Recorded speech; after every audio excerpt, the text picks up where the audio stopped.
Hey, y'all, welcome back to episode 44 of the Late Night Vision Show. Man, we have got a great show for you today. I know last week we teased our guests. I'm going to let Jason Robertson come in right now and formally introduce him. But I can tell you what, I've got a lot of buddies right now that are going to be sitting by their TVs and on beside their cell phones listening to the show. But Jason Robertson, who do we got this week on the Late Night Vision Show podcast?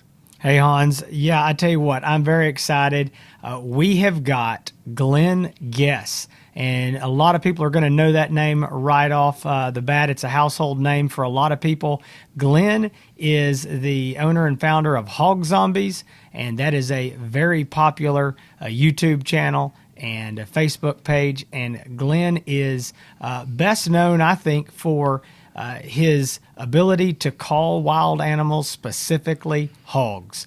If anybody has seen any kind of videos on YouTube of hog calling, they have probably seen Glenn Guess. So I'm going to bring him in now. Hey, Glenn, how are you tonight?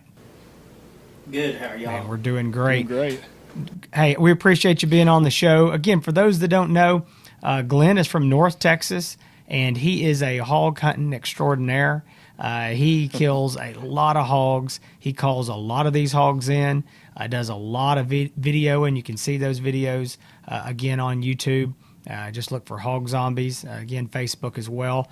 Now, one thing about Glenn I also want to bring up is that if you're familiar with the Convergent game calls, the electronic callers, Glenn works with them, and they actually have a lot of his sounds that he has created. They have a sound pack on there. So, Glenn, we want to welcome you to the show. We wanted to get a little bit of your background and talk to you about that, talk to you about these hog calls. And so kind of tell us how you got into this.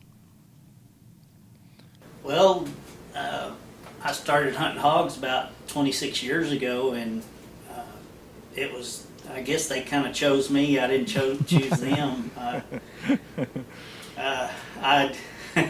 It's kind of a funny story. I hunted with a great big guy that was, he talked real slow and just a unique individual, really nice guy. And he had told us that he saw some hogs, and he was one of the first guys that I heard say anything about seeing hogs. And I said, well, did you shoot one? He says, heck no, I was scared. And so, we made fun of him for being afraid of the hogs. And what happens when you make fun of somebody for something like that, it comes back around to kind of bite you in the backside. Right. About a week later, I was hunting early in the morning, and I saw some big old hogs, and I had a lever action 30-30, and I heard all the horror stories about them charging you and trying to get you. And so I just watched these hogs trot out across this field and didn't even shoot at them. And so he got even with me for making fun of him. And that was what you said 20-something years ago. It was probably 26 or 7 years ago. And probably a couple of weeks later, I shot a real small hog, maybe 20-30 pounds. And then the same year, I shot a big boar that had kind of slipped in on me while I was sitting on the ground deer hunting. And that just fueled my fire to get into hog hunting. And there was so little information. I didn't even know what the internet was at that time. And there was so little information in magazines or any other media, for that matter, on hog hunting, that we were just spotting stock and pushing the brush and using a spotlight that was prior to thermal. And we got interested in trying to call them in by accident. I've been a predator. I'm 52 years old, and I've been a predator hunter since I was 15. And so we were actually calling hogs in with rabbit in distress, primarily jackrabbit in distress. Mm-hmm. And so we knew that they could be called, but we didn't know how to call them. And so I started buying squealers that at trade shows and supermarkets, Walmart, Gibson's, stuff like that back then, and just wasn't having any luck at all with the squealers. And we record a lot of our hunts, and we actually videoed a boar courting a sow that had little pigs with her, and the sounds they were making was phenomenal. And we couldn't shoot them, we couldn't see them well enough to shoot them. And so we recorded those sounds and I started made some modifications to a deer grunt tube, and started using a grunt tube, just a basic grunt tube, to mimic those breeding sounds. And in the process, I started calling in hogs. Wow. And so, How many years kinda- ago was kinda how that? I got started. I'd have to go back and look. I would say maybe 15, Wow. So you've been doing it a long time. 16 maybe. But now, my yeah. understanding, Glenn, is that you have also raised a whole lot of hogs, and you've studied them that way. And I mean, I know just in my talks with you, you know a lot about hogs. So raising those hogs, was that just was it commercial? Was it fun? Why were you doing that, and how has that helped you? I've pretty well had hogs, domestic hogs, for off and on for about 38 years, primarily for food. And my daughter also, of course, in more recent years, she showed hogs, and so I learned quite a bit through that. But I actually captured a young boar 12 years ago, and he was probably two to 3 weeks old when I captured him, and he was fairly gentle. He likes women. He's real friendly to women, but he don't like strange men. And he just turned 12 in December, so he's still with us. Wow. And he maxed out at around 550 pounds, and now he's back down to probably 350, somewhere in there. We haven't weighed him in a long time. Goodness. But I learned quite a bit from him, and I knew that I had to be more intimate with them, so to speak. They had to be more friendly. He was always unpredictable. He actually got me once, and he wasn't meaning to get me. He was just playing, but he wasn't being aggressive. But you just really couldn't trust him. Wow. And so a couple of years later, I shot a big sow that was obviously ready to give birth.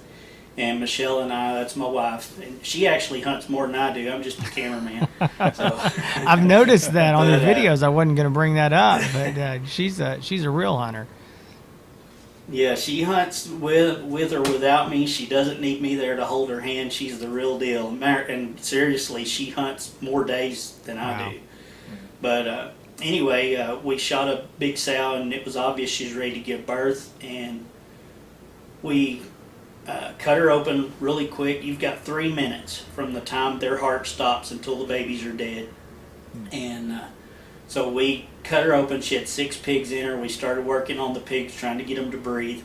We got 3 to breathe, and 1 died within a couple minutes, and the other 2 I raised. And I sold one at 3 years old to a hog buyer because he wouldn't stay in the pen. And the other one lived to be 8 years old, and he maxed out around 6 1/4. Gosh. Now these are just feral hogs, but they're pinned up, and they're not having to search for food. They're not, moving around a whole lot. And I didn't feed them anything but table scraps and corn, just whole corn like you put in your deer feeder. Right. But having those boars pinned up and letting them interact with one another was just a phenomenal step forward as far as learning what the vocalizations were. And I've isolated a little over 20, and I actually heard one in the wild the day I spoke to you on the phone the first time. Jason, we had a boar react to us calling, and then we accidentally bumped him up out of a bed, and the sounds that he made I've never heard before. Really? Not in my pens or in the wild. So Wow. So that's interesting. All these years and all these sounds, and you're still learning. They're doing stuff you've never heard before. I'll never stop until my brain quits working completely. I'll never stop learning. It's just an ongoing thing, and what people don't think about is that each hog is an individual, and so you can have 6 pigs in one litter, and their personalities, every one of their personalities, be different. Right. And the big boar that I kept, we called him Porky. He was puppy dog gentle. I mean, you could do anything you wanted to with him. I could tap him on the back with a stick and tell him to lay down. He would lay down. You scratch his belly like a dog. Wow. And quite frankly, they're very similar to dogs as far as their ability to learn and your ability to teach them to respond. You can teach them to speak, sit, shake, roll over. I never did try to teach one to attack somebody, but that might be a bad that might deal, not be but, good. So then, just going on that real quick here, what you're saying is that what we all say is true, that hogs can be educated. They can learn lights. They can learn sounds. They can learn patterns if we're hunting them in, at night or hunting them in the daylight. They can be pressured and they can learn from that, obviously. Yes, I don't like to use the word educated because, that's a big thing in the predator hunting industry. They're educated. Well, you didn't take a book and you didn't teach them something that they're going to remember forever. Right. And I've fought that for a long time. And even I do it sometimes. I'll say that they've been educated. But it's really not an education. It's a conditioned response. And if they continually have negative or positive results from any encounter, they're going to react accordingly. The good thing is that they are just like us. They forget. Your wife sends you to the grocery store with 3 items and you get there and you can't remember but 2 of them and you come out with 10 and it's because we forget something that hasn't been beaten into us. We forget it. And the hogs and the predators are the same way. They forget over time. And I try to rotate my properties where I'm calling.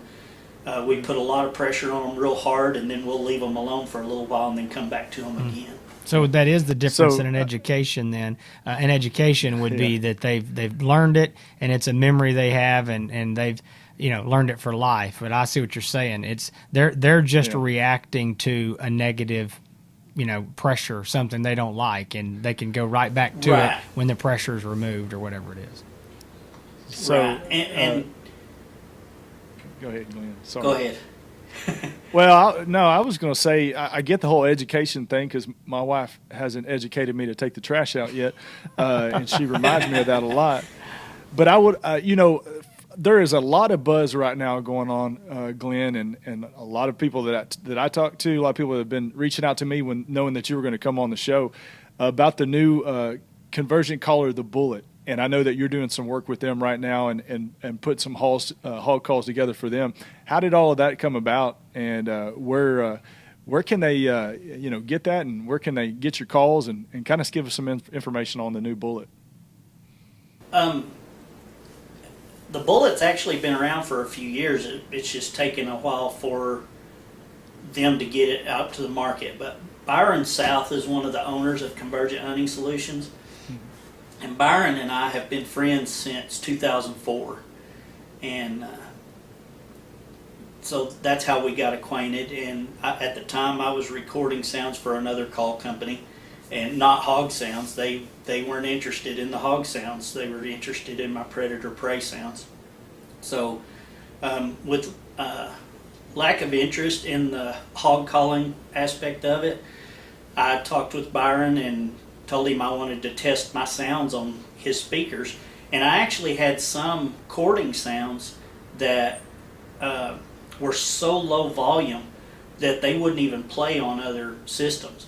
But when I put them on the Bullet, it was a no-brainer. It reaches the lowest of lows, the highest of highs, and it's got the battery power to produce the sounds desired out of what they call a cone speaker.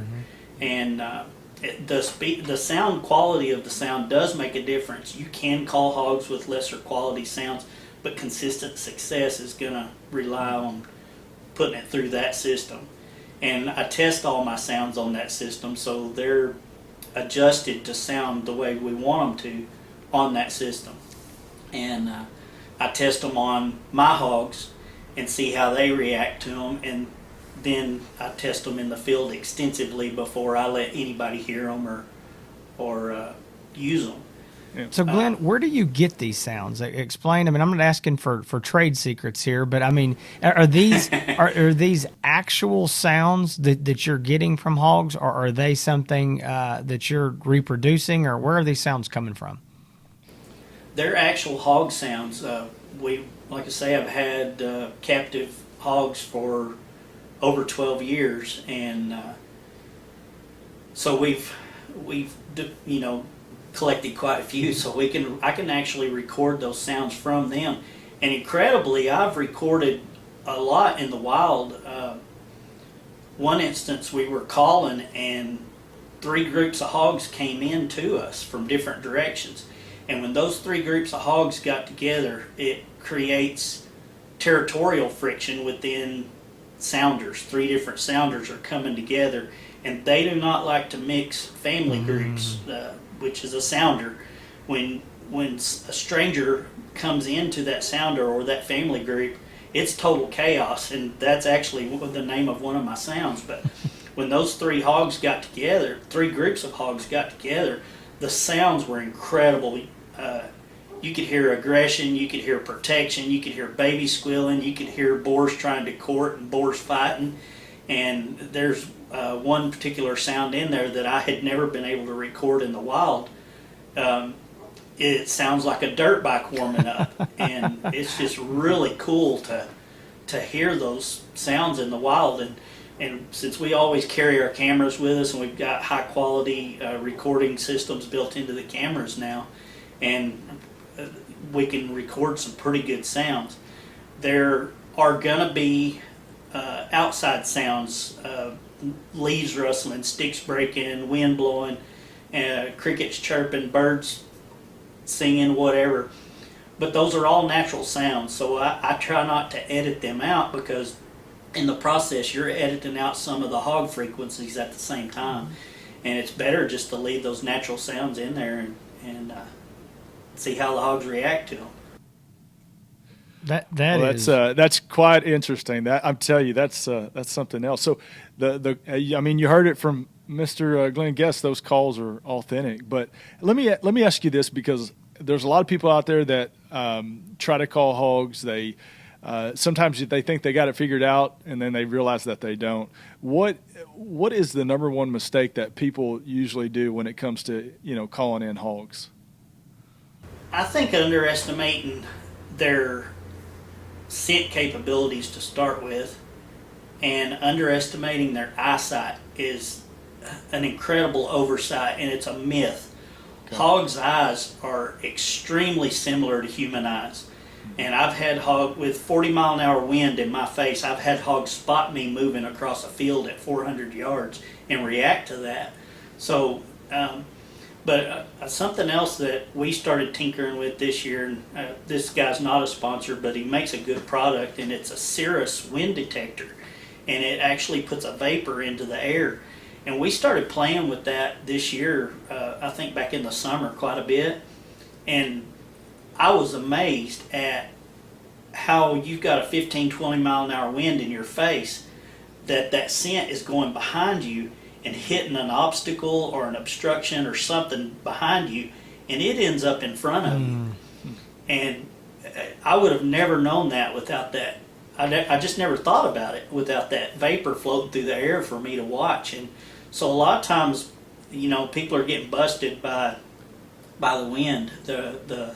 Just a change in the contour of the land, a tree line or a bluff, like a rock bluff or a hill or something behind you, it changes the direction of that wind flow for a great distance.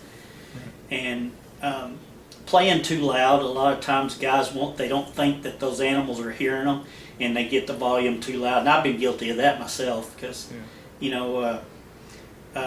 I've got kind of a reverse take on the predator calling thing. When you're imitating a prey distress, well, when a hawk swoops down and grabs a rabbit, that rabbit don't start out going squeak, squeak, squeak, squeak, squeak, and then squealing to the top of his lungs. He squeals at the top of his lungs and then tapers off.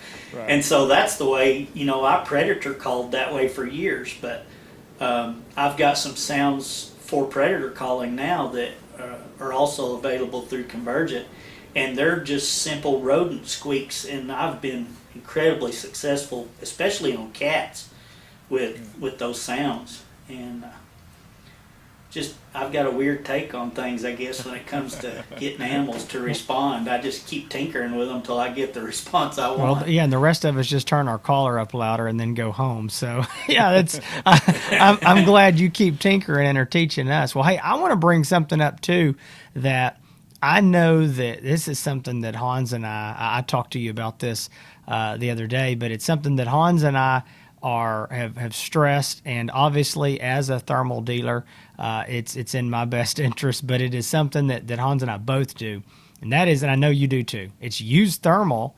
It's two specific things. It's using thermal handhelds, which Hans and I on this show have been big proponents of handhelds when people can afford them. But second, it is using thermals during the daylight, and I know that Hans and I have stressed that. How valuable those can be. I know Hans hunted in a 24-hour predator tournament the other day. He used his thermal the whole time. But Glenn, you've been using thermal for years, a lot longer even than I have. Tell us about what your feelings are on thermals and daylight and all that sort of thing. Well, I think we need to do a third show on that. Okay, let's do it. But because I mean, there's a whole lot to cover there. But yes, I started using thermals when my first thermal device that I used. And of course, I didn't pay for it. It was a loaner, but it was around $22,000. And so I was using them a long time before they were available to the public, and I've tinkered with them quite a bit. And Michelle and I do, in areas where we're not getting a response from calling, we will push through those areas and try to get those hogs up out of their beds if they're in there. And the majority of the time, they're not there. If they didn't respond and we walk through, I'd say 9 out of 10 times, there's not even a hog there. Right. But we started carrying thermals with us, handheld thermal devices, and those big boars, if they don't smell you, they will lay in that bed and watch you walk all the way by them. I've got within 10 yards of them without them getting up. And they heard me. They had their ears up and their eyes on me, but until they smelt me, they didn't get up out of the bed, or until I give them a reason to feel intimidated. So, I mean, we use the thermals for spotting those hogs bedded during the daytime. And I knew for years and years and years that we were calling in way more bobcats than we were ever seeing. They're so stealthy, and they just come in and they sit down and they don't move, and eventually they see you move and they just turn around and slip out. And so I started carrying thermals in the daytime for calling predators, especially cats. And it's amazing how many cats you're calling in that you're not ever seeing, that you never knew were there. Just by using those thermals. And something really cool, cats tend to use there's what's the word I'm looking for? As a rule, they use cover, but that's a general rule, and sometimes they break the rules. But they're going to use a dip in the terrain, or a brush line, or a canopy to conceal themselves as they come in a lot of times. And I had the opportunity to hunt with a man by the name of Jack Frost, and he's legendary in the bow hunting industry. Just the man has done incredible things. And we filmed 6 TV shows in 2.5 days, I believe. And I was able to call in hogs to every one of the TV crews, plus the ranch hands that didn't believe it could be done. And Jack started picking my brain about predator hunting. Now, this is a guy that's in his 70s, and he strictly hunts with a bow. And his bucket animal was a bobcat. And so I invited him to come and hunt with me, and we were calling during the day and using thermal devices to scan. And we ended up calling quite a few cats, but one in particular showed up at about 200 yards. And I couldn't see him in the camera, I couldn't see him with binoculars, but I could see him with a thermal device and knew what he was. And he got into a tree line, and when he stopped, he was 60 yards from us inside that tree line. And we couldn't see him with anything except the thermal device. and it was overcast a little bit. And I asked Jack, he always carried a little flashlight in his pack. And I said, let me see your flashlight. And he said, what are you going to do? And I said, well, let's just try something. And at night when you're calling cats, if they sit down and won't come in and you're using a light, you can turn that light on. Well, you'd be using thermal, and if they hang up on you and won't get any closer, you can turn that light on and walk right to them. Well, I wanted to try it in the daytime. And so as soon as I turned on that light, I could see that cat's eyes shining from underneath that canopy. And it allowed us to get within 30 yards of him for him to shoot at with a bow. So it was pretty neat. And we would have never known that cat was there without a thermal device. Okay, I have no idea which I'm more amazed by. The story of the thermal or the fact that you shined a light in a cat's eyes in the daylight and walked up there and shot it. I don't know if it will work every time. I've not had the opportunity to try it again, but at night, it's pretty common. Back in the old days when all we had was Q beams or some kind of light, when they would come in and hang up, you could easily walk a good distance towards them before they would get nervous. Right. And I just wanted to see if it would work the same in the daytime, and I guess because he was in those shadows that it basically had the same effect, and it was really a unique experience. And like I say, long story short, Jack had a 60-year quest for a bobcat, and he fulfilled it at 72 years That's old. Awesome. So, That's awesome. Well, you're making me think of something else here. You're talking about these lights, and I know there's been some shows out there that have been on TV and on YouTube where guys are using thermal and lights at the same time. And so my question for you is we're talking about predator hunting here.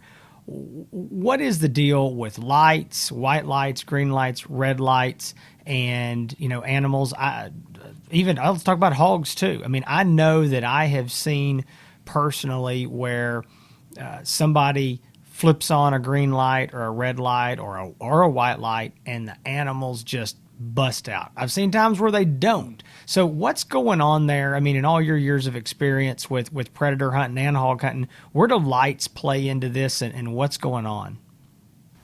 There's a lot of controversy over all of that, and I don't think it has as much to do with the color of the light as it does the intensity of the light. And predators, they claim that they claim some animals can see color and some can't. Hogs actually do see color. They see, according to the eye studies, they see color in a spectrum of blue. And I know originally when I started hunting hogs, well, like I say, we had Q beams. Right. And when we first started hunting them, you could hit them with those lights and they would just stand there and you could shoot them. But it didn't take long before you hit them with the lights and they would bug out. And still to this day, sometimes we drive up on hogs with our headlights on our UTV or our vehicle, and it doesn't seem to spook them. Right. And I think it's because that light comes in like sound. Say you're in your UTV and you got your lights on, the motor's running, and you're moving towards those hogs. It starts so low and increases in intensity, light and sound.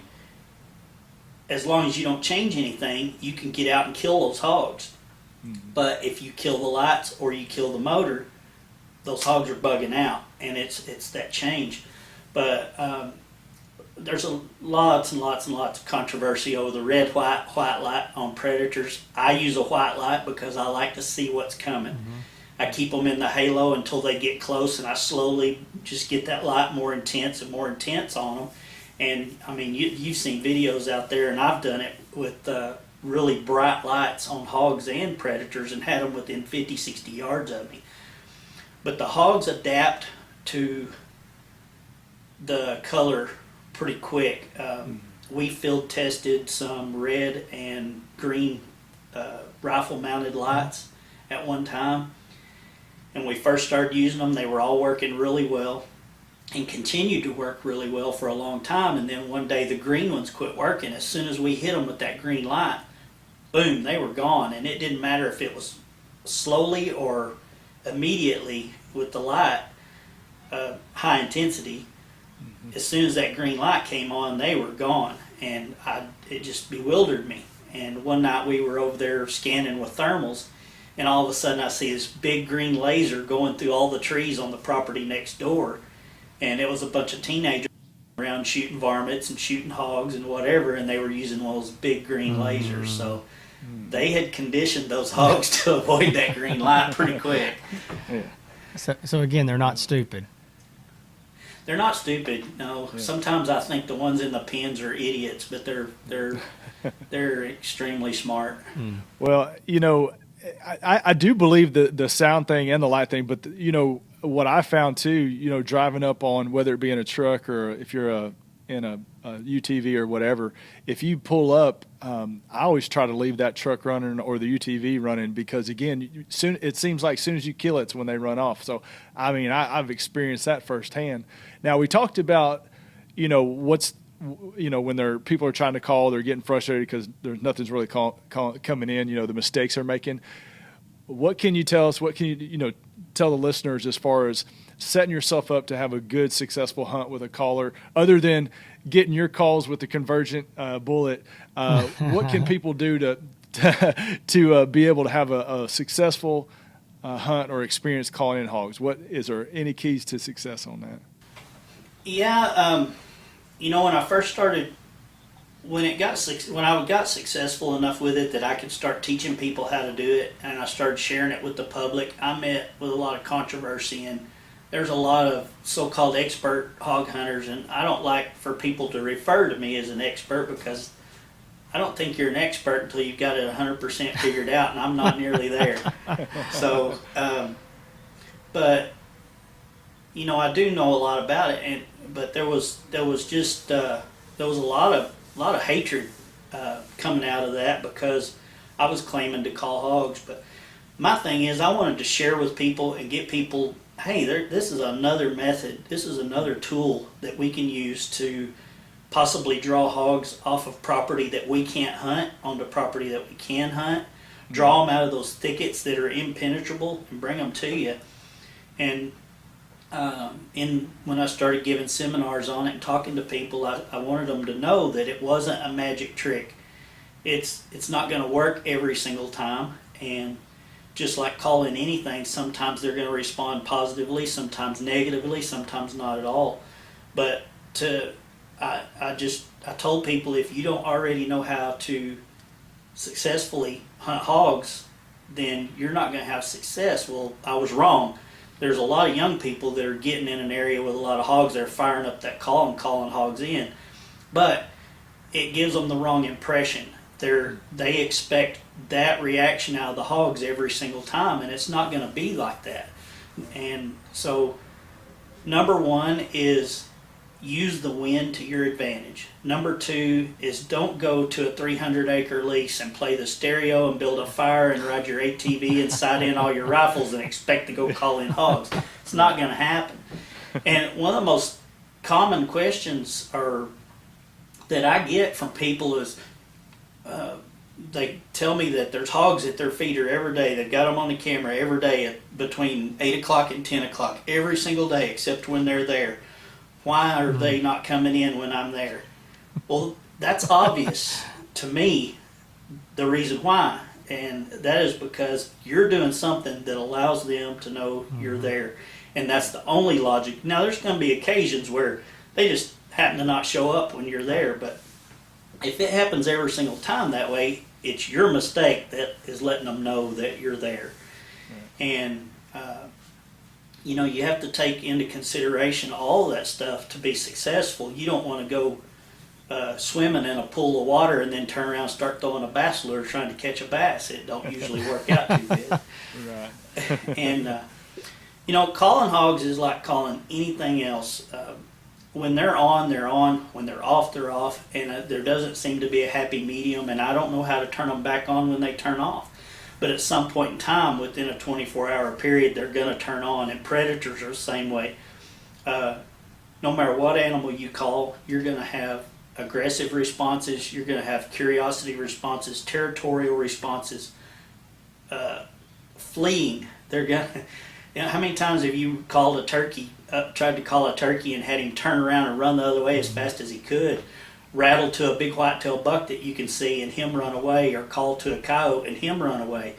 It's not necessarily that you did anything wrong. He's just a submissive animal, and he wants to get the heck away from whoever's fixing to beat him up. Well, good. And That's my excuse. I compare- feel better now. The why every time I call every animal, Well, now if it happens every time, there's there's a loose nut in the mix. Wait a minute. Never mind. Go back to what you're saying. Yeah. You know, I compare calling anything to fishing. Some days they bite, some days they don't, and you know, even you can throw a bass lure into clear water and you can see that fish coming to the surface before that lure ever touches the water, and he'll grab it immediately. And sometimes he'll sit there and he'll wait until that lure splashes and then he'll grab it. Sometimes that lure will splash and he'll go the other way, or sometimes you drag it by him 3 or 4 times and he just acts like he don't even see it. And it's the same way with calling hogs or coyotes or bobcats or anything that you call. Wow. Well, I tell you what, we're about to run out of time, but I tell you what we're going to do. We are going to have Glenn back on for another episode, and we're gonna have him, and we're gonna dedicate this episode to calling hogs. He's gonna give us some more in-depth information and tell a bunch of amateurs like us, like Hans and I, what we need to do to get started in this and be more successful. So stick around. We're going to have him back. But Glenn, we want to say thank you. I know in the last 30, 40 minutes that I've got an education. I'm sure that our listeners and viewers have as well. So go ahead and tell everybody where they can find you, how to get a hold of you, how to, where they can find all your videos and what have you. Okay, the videos are on YouTube under Hog Zombies. So you go to YouTube, type in Hog Zombies, it'll pull up the videos. There's between 270, 300 videos on there now. Not all of them are calling hogs. We hunt just about everything, so there's some tips on there. There's calling hogs, there's spot and stock, there's thermal, there's deer, there's predators, all the above. Look us up on Facebook. It's under Hog Zombies on Facebook, or Glenn Boar Caller Guess. I'd rather you use the Hog Zombies page, and if you've got questions, I personally answer all of those questions. So feel free to contact me through there, and I'll tell you the best I can how to help you be more successful or to solve problems. And like I say, I don't know everything there is to know about it, and never will. Okay, so YouTube, Facebook, what about Instagram? Are you on there? Or Yes, I'm on Instagram. I think it's under Hog Zombies. Right, I so forget. It may be under Glenn Boar Caller Guess. you search Hog Zombies and you're gonna find this guy. So You search Hog Zombies, I'm gonna come up, and if you search calling hogs or hog calling, I should pop up pretty quick. hey, let me tell you something. I've looked around. He's the only person who pops up because I don't think anybody else is doing what he's doing. And Right. There's actually a few young guys that follow me that are doing. One guy in particular from around the Sanger area is doing very well, and he's putting out some pretty decent thermal videos where he's using my sounds great. and calling hogs. He needs to get his nerves under control a little bit. He misses a lot. Calling him out. Hey, Hans, I hope he doesn't watch my videos, man. I don't know what he'd Yeah, I was say about to me. say, don't. I didn't show him to my Okay, wife, though. all so, right, you know, good, yeah. She won't pressure you Exactly too right. much. Yeah, I don't care what you think. I just don't want the real hunter in the house. I don't want her. That's right. Yeah, that's right. Okay, folks, seriously, stick around. Next week, we are going to be back with another episode with Glenn Guess from Hog Zombies, the Boar Caller. He is going to give us all of his expert tips on how to get started calling hogs, what we need to do. And we'll probably have him back on for some future episodes if he feels like it, and get him to tell us how to, hunt and call other things, predators, coyotes, bobcats, what have you. The more I talk to him, the more I realize this guy knows a lot about a lot of animals.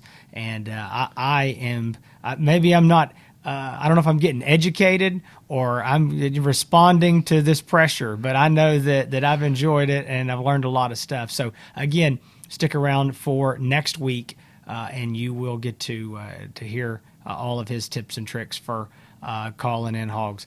Folks, we appreciate you listening to the Late Night Vision Show. Thanks for tuning in every week. You can always find Hans and I both on all the social medias. You can search for Hans ETX, or you can search for Outdoor Legacy. And as always, the Late Night Vision Show. We would love to hear from you, so reach out, give us your feedback, tell us what you like or don't like about the shows. And as always, we want to thank you for listening, and stay safe in the fields.